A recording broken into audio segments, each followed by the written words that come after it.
Entonces, continuando con lo de la sesión anterior, me tenías algunas interrogantes sobre... Tanto el movimiento místico gótico, como uno de los temas que se estaba viendo, como el Renacimiento, ¿el nombre como tal sería movimiento arquitectónico? ¿O qué nombre se le daría a ese movimiento que representa esa forma de dar identidad a la arquitectura de esa época? Sí, bueno, justamente esa es una de las críticas fundamentales que yo hago a lo a lo que es la calificación de la arquitectura, pues, ¿no? Porque como te comentaba en un principio, no podemos decir que lo arquitectónico es un hecho lineal, ¿no? Es decir, lineal y consecutivo, ¿no? Y muchas veces se usa el término de Ujú. movimiento como para englobar a una serie de personas que, digamos, comparten una misma idea sobre lo que es el quehacer arquitectónico. Entonces, la idea de el nombre de movimiento surge a partir de la modernidad, ¿no? Porque se llama movimiento moderno, ¿ok? E involucra todas las artes. Es prácticamente una especie de renacimiento o re-renacimiento, ¿no? Pero dentro de ese movimiento Ok. hay distintas vertientes, ¿no? Dentro del movimiento moderno. Entonces ella se expande en otros límites, pues, ¿no? Como por ejemplo, eh, tienes la arquitectura de Le Corbusier, pero al mismo tiempo en Sí, Brasil tienes la arquitectura de Oscar Niemeyer, ¿no? Entonces, ambos mm, pertenecen a algo claro. que han calificado los teóricos de la arquitectura como movimiento moderno, pero cuando tú vienes a ver ese sentido de modernidad, es muy distinto en Le Corbusier como en Niemeyer, ¿no? Es decir, no hay una vinculación, digamos, entre uno y otro. Inclusive en la exposición que organiza el MoMA, también coincidencialmente entre 1945 y 1948, un poco coincidente con las teorías de Sevi, ellos hacen una exposición en el Museum of Modern Art, ¿ok?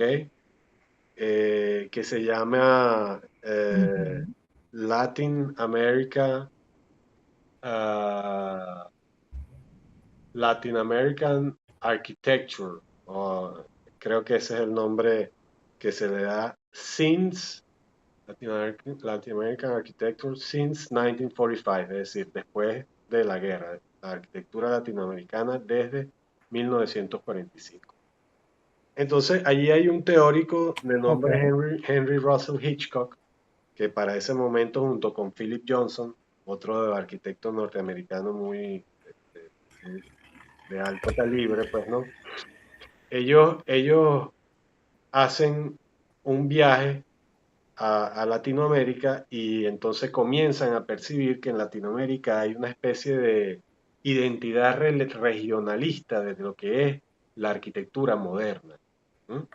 Y entonces le otorgan en esa primera exposición, que luego se realizó una en el año, la segunda se realizó en el año 2014, que se llama Latin American Under Construction, de 1980 a, no recuerdo ahorita el final de la fecha, luego lo podemos definir, te lo Ok. puedo comentar, pero se hacen estas dos exposiciones justamente para identificar que existe una idea sobre el movimiento moderno que es absolutamente distinta de lo que es el movimiento moderno que se concibe en Europa con Le Corbusier, Mies van der Rohe, Hans Scharoun digamos todos estos arquitectos prominentes, entre ellos lógicamente Walter Gropius, fundador de la escuela de la Bauhaus, pues, ¿no? Entonces, allí podemos eh, digamos que comprender esa idea de movimiento, pero en un sentido un tanto dicotómico, pues, ¿no? Porque no es exactamente igual y no sigue exactamente los mismos preceptos que se promulgan en los CIAN, en los Congresos Internacionales de Arquitectura Moderna, a pesar de que inclusive Carlos Raúl Villanueva participa en ellos activamente, pues, ¿no? Y vemos que la arquitectura también de Mm, Villanueva tiene una aproximación al tema espacial absolutamente distinta de cualquier otra arquitectura de la modernidad, pues, ¿no? Porque es una arquitectura propia del lugar. Entonces, allí, curiosamente, el sentido del lugar, al igual que en la arquitectura de Niemeyer, en la arquitectura de Villanueva, en la arquitectura de Eladio Dieste en Uruguay, de Ricardo Porro en Cuba, de Clorindo Testa en Argentina, uh, en fin, de varios representantes del movimiento moderno en lo que es el Cono Sur, Tomás José Sanabria en Venezuela también. Cada una representa una manifestación distinta y una representación espacial distinta de lo que promulgan los postulados más estrictos de la modernidad, pues, ¿no? Y entonces, allí es importante el tema que tú señalas del movimiento. Pues bueno, el movimiento moderno, ¿cómo no?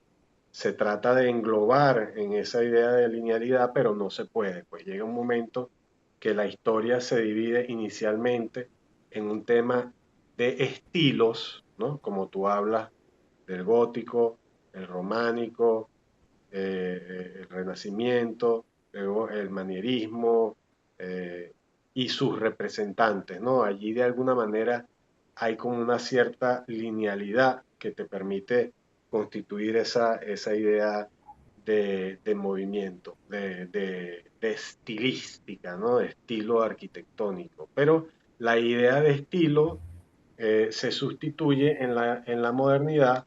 En la modernidad es prácticamente un sacrilegio hablar del estilo, se habla más bien de la tipología, se habla más bien del espacio, se habla más bien de la idea de la máquina, se habla de que la arquitectura es el juego sabio y correcto de los volúmenes dispuestos bajo la luz, que es una de las catalogaciones que hace Le Corbusier en su libro Hacia una arquitectura, vers una architecture, que es distinto de saber ver la arquitectura, ¿no? Pero ahí, fíjate que hay esa especie de sincronicidad, matiz. sí, con la idea de Sebi, pues, ¿no?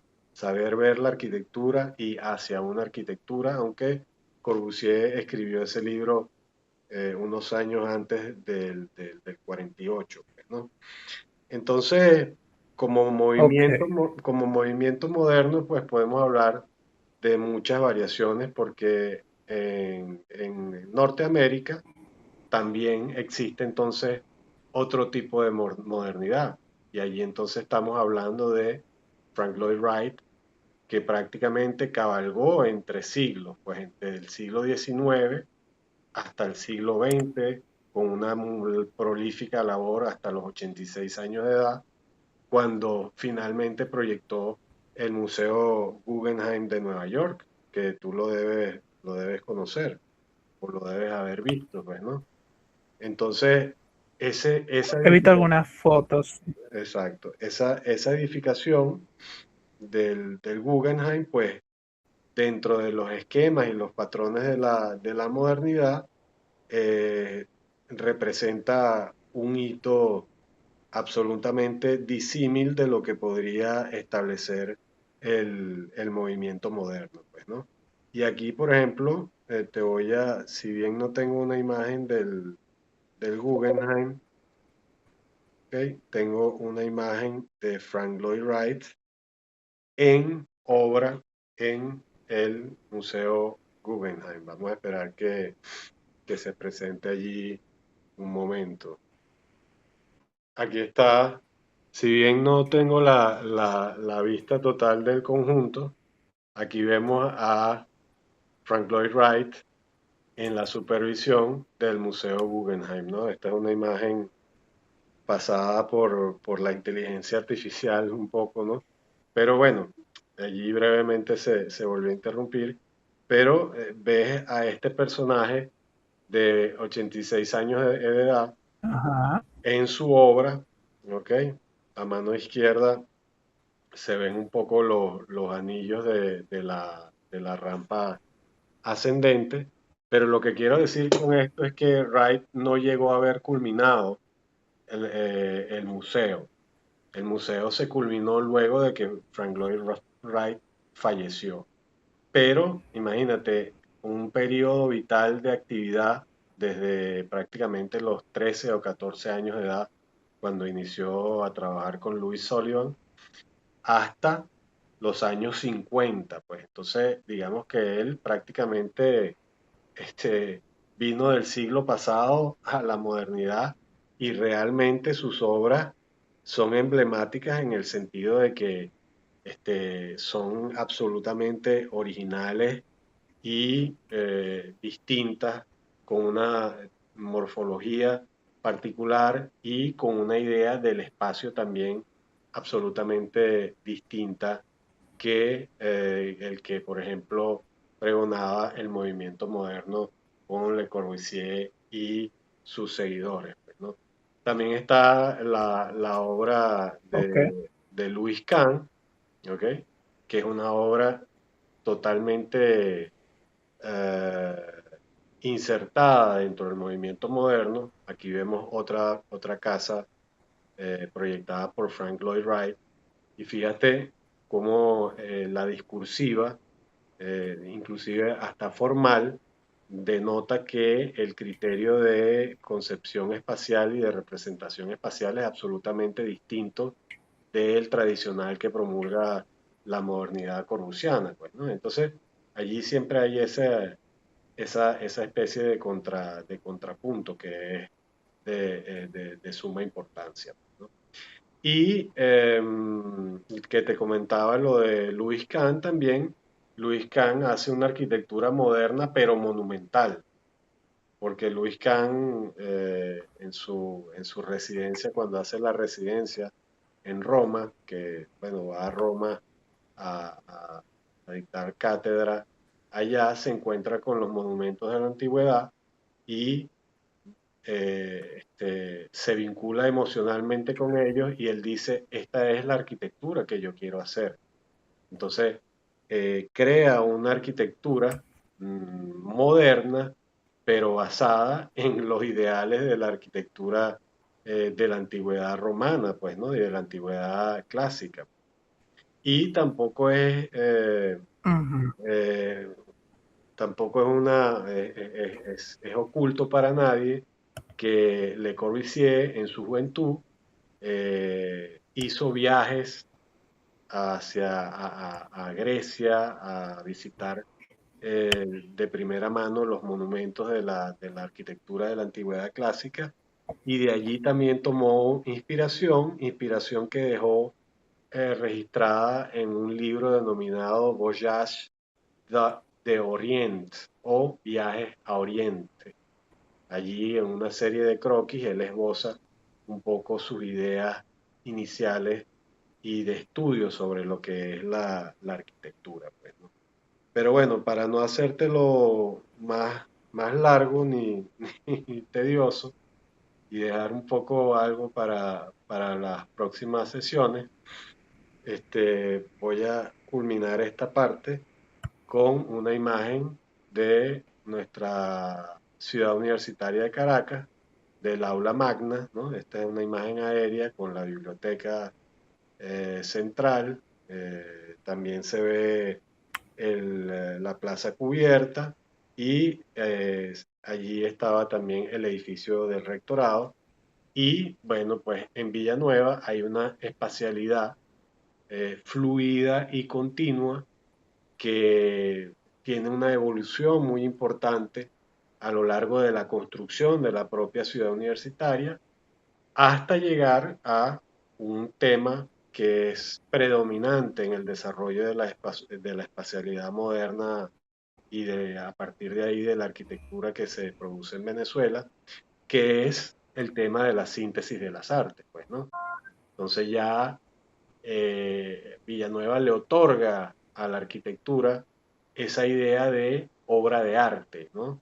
Sintetizada con las manifestaciones y las corrientes artísticas prevalentes para el momento de la edificación de la ciudad universitaria, ¿no? Y como reflexión final Okay. e idea de lo que es la perdurabilidad de la arquitectura en el tiempo, hay una anécdota donde eh, Fernand Léger, quien fue el que hizo el vitral que está en el acceso al edificio de la biblioteca, ¿no? No sé si habrás ido por allí o lo conoces. Tenemos otra imagen aérea de la ciudad No, yo universitaria, por lo menos no. pero bueno, cuando tengas oportunidad puedes ir y visitarlo. Y entonces allí te das cuenta de que hay una integración entre lo que es el arte y la arquitectura. Es decir, el vitral no puede existir sin el edificio y el edificio no existe sin el vitral. Pero la anécdota es que Leger le dice a Villanueva que él no quiere participar en, en ese proyecto. Inicialmente no quería participar porque él no quería hacer una obra de arte para una dictadura. Sabes que esta ciudad universitaria En- se edificó Entiendo. durante el gobierno de Pérez Jiménez, pues, ¿no? A lo que Villanueva le responde muy sabiamente, diciéndole, recuerda que la arquitectura y el arte permanecen y las dictaduras pasan. ¿No? Ese es un Ah, argumento ok. muy potente, ¿no? De convencimiento. Claro, no quería. En aquel momento, entonces, esa estructura estaba siendo financiada como tal por el gobierno o la dictadura de aquel momento, con lo cual él no estaba de acuerdo y por eso no quería participar porque no quería verse relacionado. Correctamente, Y porque veía, entonces, y él veía que la arquitectura es más sagrada que un movimiento de un gobierno o una dictadura. correcto. Y además, como artista, el artista por esencia es un rebelde, ¿no? E igualmente, Sí, por la innovación. sí, igualmente el arquitecto Innovación, también tiene que ser un rebelde, ¿no? claro. Entonces, sin embargo, Si no, no Villanueva, existiera la innovación. claro, Villanueva le plantea esta idea de síntesis de las artes que, como te digo, genera una espacialidad inédita que no ha sido posible reproducir en la historia de la arquitectura. Y bueno, con ese gran poder de convencimiento que tenía Villanueva, quien además hablaba francés como Leger, porque Villanueva estudió en la École de Beaux-Arts en París, conoció las vanguardias artísticas, pero también las tendencias más clásicas. Bueno, en su buen francés, pues lo convenció y allí está como testigo ese mural y bueno, el resto de las obras de arte que integran la ciudad universitaria de Caracas. Bueno, a ver, hasta aquí eh, dejamos esta sesión por hoy. Nos vemos el Ok, jueves. excelente. Yo voy a continuar haciendo la grabación para terminar con algunos elementos. Y pues bueno, Muy bien. nos seguimos viendo entonces el viernes, ¿ok? El jueves, sí, correcto. Inten- intentaré estar más temprano, pero llegué tarde, literalmente me uní a la llamada apenas llegué a casa. Ok, perfecto. Llegué un poco tarde.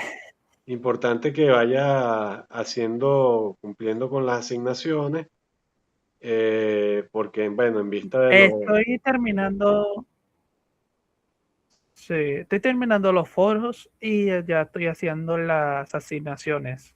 Perfecto, sí, porque en vista Eh, de los eventos que han ocurrido, pues se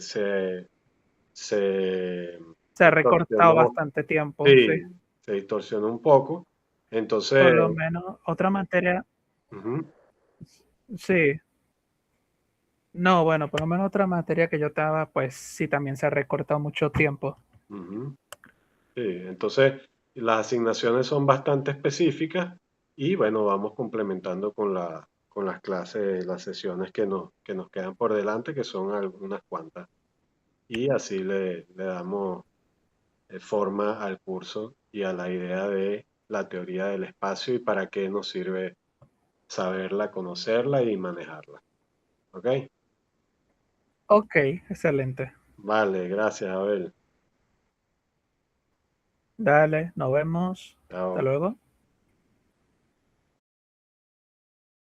Entonces, bueno, para complementar la información que estábamos viendo con con el cursante, que fue bastante dinámica e interesante, tenemos como conclusión fundamental el hecho de que la arquitectura es un sistema en constante evolución y que los preceptos vinculados a la teoría del espacio van variando en la medida que va pasando el tiempo en cuanto a su conformación, ¿no? Y en cuanto a su manifestación, más no en cuanto a lo esencial de su constitución, ¿no?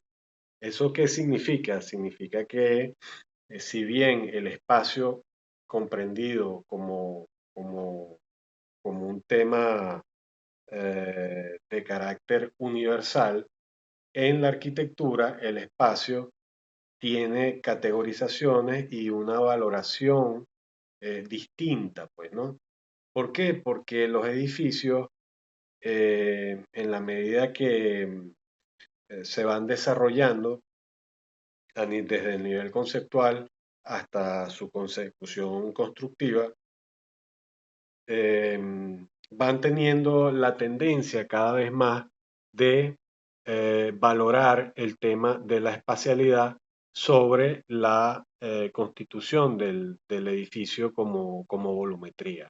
Aunque hay distintas manifestaciones que se dan a lo largo a lo largo del tiempo, pues, ¿no?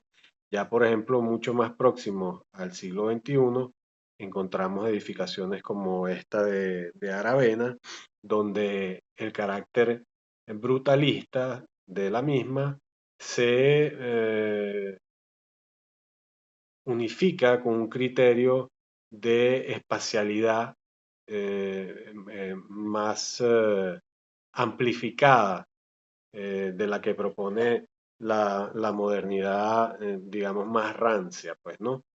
Y van desapareciendo esas ideas y esos conceptos que se manejaban, como por ejemplo la unidad entre el interior y el exterior, que fue una temática que también se desarrolló a lo largo de la modernidad y que en la antigüedad clásica y en el Renacimiento se manejaba más bien como el edificio monumental y el espacio de conmoción, pues, ¿no? De sobrecogimiento.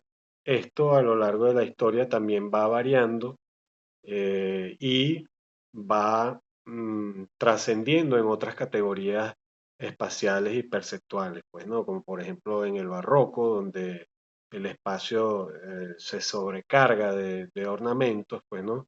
El manierismo, donde la obra de arte, digamos que, y la obra de arquitectura plantea una idea de síntesis también fundamental a través de la arquitectura manierista de Andrea Palladio, donde su obra más significativa, que es la Villa Rotonda o la Villa Capra, es considerada como uno de los elementos y basamentos fundamentales de la arquitectura en la modernidad, pues, ¿no?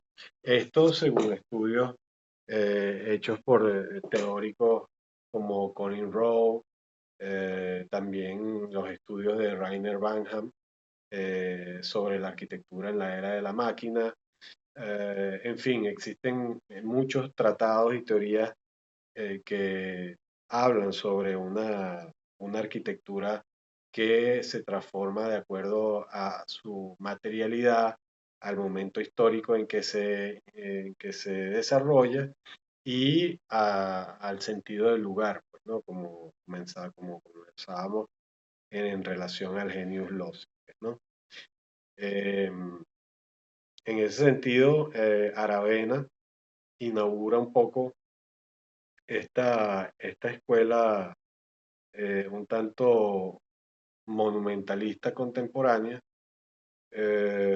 también premio Pritzker de arquitectura, primer chileno que la gana, pero en 2026 lo gana Smilan Radic Clark, que también es un chileno, con propuestas que son totalmente opuestas en el sentido a como las plantea Aravena, pues, ¿no? Y nos encontramos en ese sentido con obras muchísimo más experimentales, como vemos aquí en el Teatro de Bio Bio, que es una obra de Smilan Radic, eh, y que lógicamente plantea más bien una experimentación de lo espacial y eh, a través de el tratamiento de la materialidad, el tratamiento de las texturas, el tratamiento de los elementos constructivos que vienen a configurar entonces una arquitectura que se manifiesta a través de los sentidos que tienen más que ver con lo táctil, pues, ¿no?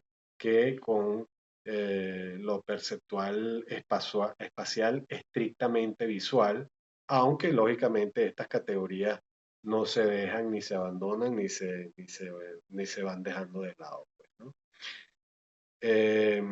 Como podemos ver, la espacialidad romana que se ve manifestada aquí em, en esta imagen donde el óculo que sirve al mismo tiempo de anillo estructural de la bóveda del panteón, deja penetrar la luz y maneja el tema del espacio como un elemento de observación, pues, ¿no? Un elemento percepción prácticamente inactiva, ¿no? O sea, más bien pasiva, de observación del evento que va ocurriendo allí, pues, ¿no?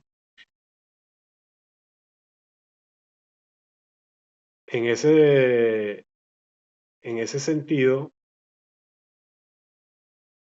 y volviendo a la idea de la arquitectura eh, vista a través de los ojos de Sevi, eh, podemos tomar de su texto otro mensaje que es importante, ¿no? Él afirma que existe ante todo la, la imposibilidad material de transportar edificios a un lugar dado y hacer allí una exposición como se hace con los cuadros, ¿ok? Es necesario poseer un interés por el tema y estar provisto de una gran buena voluntad para ver la arquitectura con cierto orden e inteligencia. El hombre medio que visita una ciudad monumental y siente la obligación de admirar sus edificios, los recorre según criterios de ubicación meramente prácticos. Hoy visita en un determinado barrio una iglesia barroca, después una ruina romana, luego una plaza moderna. En este caso estamos viendo en imagen el monumento al Holocausto de Peter Eisenman, que es una plaza de la contemporaneidad que al mismo tiempo tiene una carga simbólica y al mismo tiempo tiene una percepción activa de lo que es el espacio porque se recorre, pues, ¿no? Sevi hace esta descripción, ¿ok? Eh, luego de la visita a una plaza moderna, la persona puede visitar una basílica protocristiana, más tarde pasa a otro sector de la ciudad y en la segunda jornada de la guía recae en la misma confusión de ejemplares arquitectónicos alejados y diversos. ¿Cuántos turistas se proponen visitar hoy día todas las iglesias bizantinas, mañana todos los monumentos del Renacimiento, pasado mañana las obras modernas? ¿Quién de nosotros resiste la tentación de romper este orden para admirar aquella torre románica que se yergue tras una iglesia barroca o para entrar de nuevo en el panteón que está allí al alcance de la mano junto a las piedras góticas de Santa María sopra Minerva? Se puede recoger en toda Europa los cuadros de Tiziano o de Bruegel y revelar sus personalidades en grandes exposiciones. Se pueden ejecutar las obras de Bach o Mozart en concierto. Pues para fortuna de nosotros y también de Sevi, esto que él señala aquí como una imposibilidad de poder transportar los edificios es algo que en la contemporaneidad comienza a desaparecer porque eh, empieza también a valorarse el sentido espacial de lo que llamamos una arquitectura efímera, que viene a ser una especie de eh, sentido terciario, por decirlo de alguna forma, de la arquitectura y la percepción del espacio, pues, ¿no? Porque la tecnología y los avances de la tecnología han permitido y permiten el desarrollo de edificaciones temporales que pueden ser montables y desmontables y que simple y llanamente lo que pretenden es eh, dar al individuo las herramientas para comprender el espacio arquitectónico y la arquitectura, si bien como hecho construido, también como una obra de arte, ¿no? Sevi también menciona un poco de esta dicotomía de la que comentaba yo anteriormente con el cursante entre Frank Lloyd Wright y su hostilidad hacia el Renacimiento italiano y afirma que a un genio todo le está permitido y en especial su falta de objetividad crítica. Pero también el culturalismo de Le Corbusier, este rozar superficial y este juzgar por impresiones las épocas históricas de la arquitectura, constituye más bien un elegante y brillante ejercicio intelectual más que una aportación fecunda de renovación crítica. Los ojos que no veían la belleza de las formas puristas hoy no ven y no entienden las lecciones de la arquitectura tradicional. Y allí pues Sevi nos introduce y nos sigue llevando de la mano hacia lo que es la crítica arquitectónica en su sentido más puro, ¿ok? Y en el que afirma en 1948 esa inquietud de que queda mucho por hacer, ¿no? Y que es tarea de la segunda generación de arquitectos modernos, ¿ok? Una vez superada la rotura psicológica del acto de gestación del movimiento funcionalista, el tema de la forma sigue la función que veníamos comentando, debe prevalecer el restablecimiento de un orden cultural, ¿no? Y con este restablecimiento del orden cultural, él se refiere a la idea de que la arquitectura debe ser la manifestación de sus tiempos, ¿ok?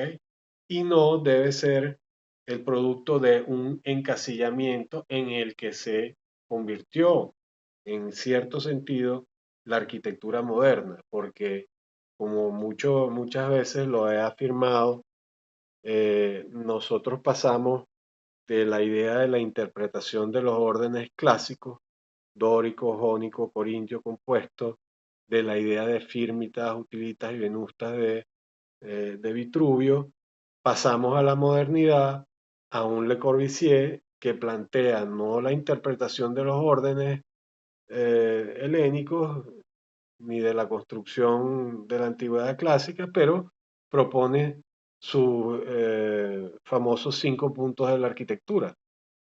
Entonces, de alguna manera, el movimiento moderno en ese sentido es retrógrado, porque trata de implementar una fórmula para hacer una arquitectura que es considerada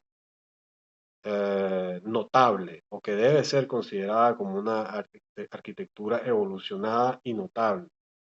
Pero es solamente en casos particulares en que esto sucede, porque ya a partir de la década de los 60, donde confluye la posmodernidad con la modernidad y la tardomodernidad, allí empieza una especie de amalgamiento y una especie de decadencia del movimiento moderno, porque simple y llanamente, desde la obra arquitectónica hasta la regulación de la construcción de la ciudad, pues lo que prevalecía eran los aspectos cuantitativos, es decir, los aspectos numéricos, porcentuales, ¿no? Y entonces allí empezó esa idea de la esplendorosa modernidad a decaer en un fondo sin sentido y a una especie de dar vueltas en círculo,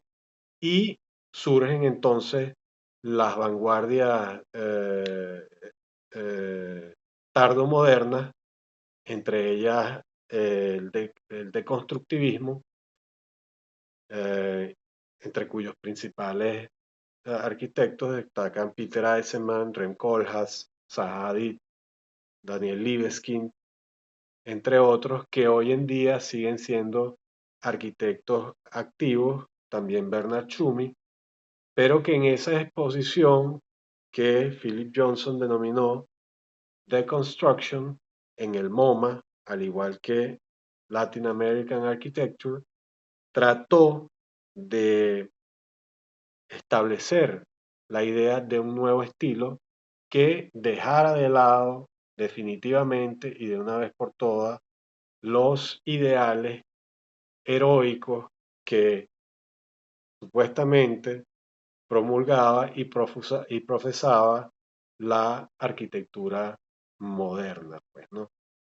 Y con ella, pues, se sentenciaba, en teoría, la muerte de la arquitectura moderna y la producción de una arquitectura que recurría a nuevos lenguajes, a nuevas formas, basadas fundamentalmente en aspectos filosóficos, lingüísticos,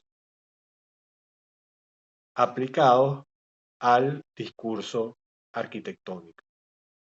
Es decir, la trascendencia de la idea del significado, el significante de lo simbólico a lo arquitectónico como disrupción, ¿no? Siguiendo la idea de la lingüística y la filosofía de Jacques Derrida, y se producen en ese periodo edificaciones importantísimas como la que apareció anteriormente, que es el Museo Judío de Berlín, de Daniel Libeskind, eh, como punta de lanza ¿no? De una arquitectura que comenzó siendo un experimento conceptual con los Five Architects, Peter Eisenman, John Heduk, Richard Watney y Richard Mayer, los Five Architects, y que luego derivó en este movimiento que conocemos hoy como deconstructivismo y que tiene una idea espacial de la arquitectura absolutamente novedosa y distinta.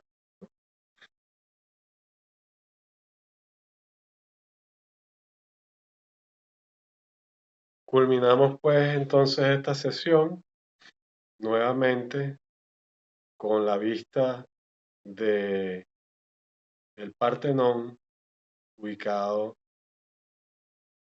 en la cima de la Acrópolis